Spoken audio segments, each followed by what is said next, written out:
দাড়ি রাখেন না, হিম্মত করে দাড়ি রাখেন, হিম্মত করেন যে ইনশাআল্লাহ দাড়ি রাখবেন। দাড়ি না রাখা এটা কিন্তু অনেক বড় অপরাধ। অপরাধটা কি জানেন?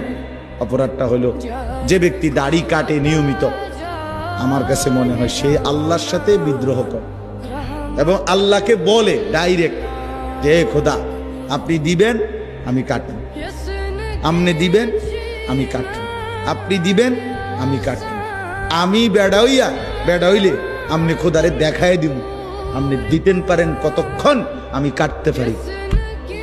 তো আল্লাহও যেন বলে বান্দা কাটতে থাকো, আসতে থাকো, কাটতে কাটতে একদিন তো আমার কবরে আইবা। তো তখন প্রথম রাতে প্রথম ঘন্টায় টাঙ্গাইয়া যখন ফিটমু তখন বুঝবা মাতবরি ছুটাই দেবো তোমার প্রথম ঘন্টাতে দেব, কবরের প্রথম ঘন্টা।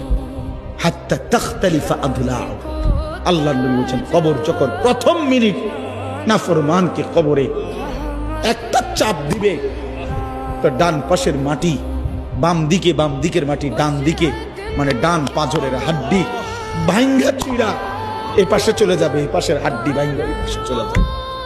এক মিনিটে নাফরমান সোজা চুরচুর হয়ে যাবে। অহংকার করো না, মাতবরি দেখাইও না, সবাইরে বলবেন, কেউ বড়াই করেন না।